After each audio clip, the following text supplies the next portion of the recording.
হাদিসের মধ্যে আসে ওই কবরের বাসিন্দা বলতে থাকে, হে দুনিয়ার মানুষ, তোরা এত বড় নিষ্ঠুর হবে যদি জানতাম, দুনিয়াতে তোদের সঙ্গে কোনো সম্পর্ক করতাম। কি অপরাধ, কি অপরাধ ছিল রে, আমাকে জঙ্গলের মধ্যে মাটির নিচে শোয়া তোমরা চলে যাচ্ছ। আমার কি অপরাধ, তোমরা কি কেউ আমার সঙ্গে হবে না? দুনিয়ার কোনো মানুষ তার ডাক শুনে না, পশু পাখিরা তার আওয়াজ শুনে 40 কদম যাওয়ার পর মুনকার নাকির এসে তাকে বলবে, মা রাব্বুক ওয়া মা দীনুক ওয়া মান হাযার রাজুলুল্লাযী বুইসা ফীকুম। বলো রে বলো, তুমি তো একটা দেশের থেকে আরেকটা দেশে আসছো, তোমার পাসপোর্টটা দেখাও, তোমার ভিসা দেখাও। সুবহানাল্লাহ। কোন এক দেশের থেকে আরেক দেশে বিদেশে গেলে পাসপোর্ট চেক করে না? ইমিগ্রেশনের মধ্যে ভিসা আছে কি? ঠিক তদ্রুপ কবরে যাওয়ার পর দুজন ফেরেশতা তাকে বলবে, পাসপোর্ট দেখাও, তোমার ভিসা দেখাও। মার রব্বুক, তোমার রবকে বলো রে, তোমার ধর্মের নাম কি ছিল বলো। ওই যে দেখা যায় প্রত্যেকটা কবরের সঙ্গে সুরুং পথ হয়ে যাবে। সুবহানাল্লাহ বলে ওই সুরুং পথ রওজায়ে পাখির দিকে যাবে। আল্লাহু আকবার বলেন। আল্লাহর হাবিবকে দেখাইয়া ফেরেশতা বলবে, দেখো রে, তাকে তুমি চেনো কিনা?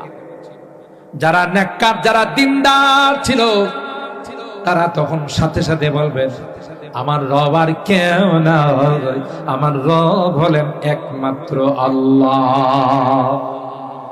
আমার ধর্মের নাম ছিল ইসলাম, আর তিনি আর কেউ নয়, তিনি আমার বিশ্ব নবী রহমতে আলম হযরতে মুহাম্মদুর রাসূলুল্লাহ সাল্লাল্লাহু আলাইহি ওয়াসাল্লাম। জান্নাতি লিবাস, জান্নাতি ফেরেশতারা বলবে, গোলাম, দুনিয়ার মানুষ তোমারে কোনো কাপড় দেয় নাই, লুঙ্গি দেয়, সালোয়ার, পাঞ্জাবি। দুনিয়ার মানুষ নিষ্ঠুরের মতো, এমনকি তোমার কোমরে কালো সুতা ছিল, সেটাও কাইটা রাইখা মাত্র 3টা সাদা কাপড়ে তোমাকে মোড়াইয়া, তোমাকে পেঁচাইয়া কবরের জগতে রাখছে। অথচ তোমার জামা কাপড়ের অভাব ছিল না। কথা কয় না, না না, কনকনে শীতের মধ্যে মাটির মধ্যে তোমাকে শোয়াই দিয়া গেছে। দুনিয়ার মানুষ বড় নিষ্ঠুর রে। যখন তিনি প্রশ্নের জবাব দিবে, আল্লাহ পাক ফেরেশতাদের ডাক দেয়া বলবে, আলবিসুহু মিনাল জান্নাহ ওয়া আফরিশুহু মিনাল জান্নাহ ওয়াফতাহু লাহু বাবাম মিন আবওয়াবিল জান্নাহ। আমার গোলাম, আমার বান্দি সঠিক জবাব দিয়েছে, দেরি করো না, তাকে জান্নাতি লিবাস পরায় দাও, জান্নাতি গালিচা বিছাই দাও। আল্লাহু আকবার।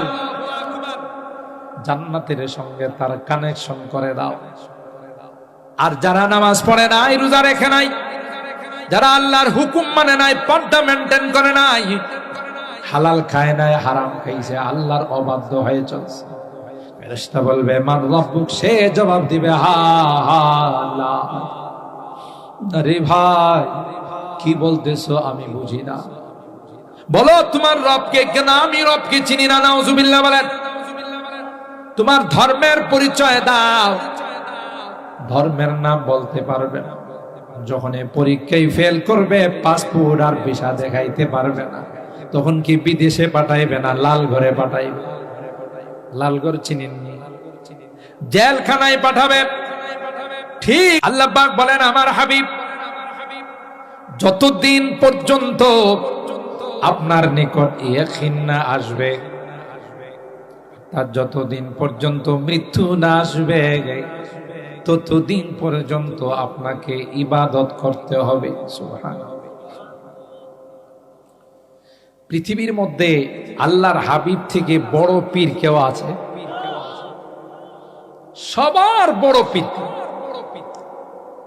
আল্লাহর হাবিব সাল্লাল্লাহু আলাইহি ওয়াসাল্লাম।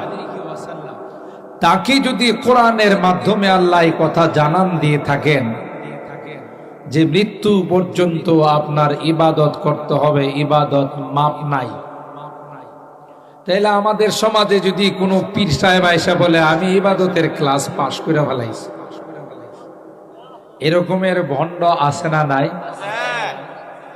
নামাজ নাই, রোজা নাই,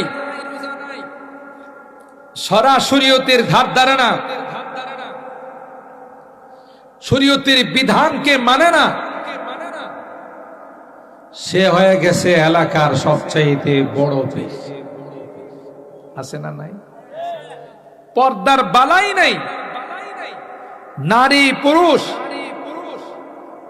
পুরুষ সামনে নিয়ে কি যে কই হ্যাঁ জানে। আপনি মুরিদ হলে বলে তোর বউ কই? পিসা হুজুর আমার বউরে দিয়ে কি করবেন? আর গাধা, তুই শুধু জান্নাতে যাবি, তোর বউ জান্নাতে যাওয়া লাগবে না। তা আমার বউ জান্নাতে যাইব, তোকে যেমন আমি মুরিদ কইরা চিন্না রাখতেছি, তোর বউরে যদি না দেখি তো চিনবো কেন? কত বড় বাটফার দেখছে। হে বলে চিন্না রাখা ওই সময় ওই জান্নাতে নিয়ে যাবে।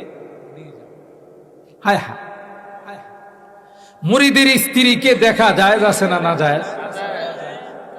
তখন মুরিদে তাকে প্রশ্ন করে যে হুজুর, ওলামায়ে কেরাম মসজিদে বলেন, বয়ানে বলেন, বেগানা নারী নাকি তার সাথে পর্দা করা ফরজ।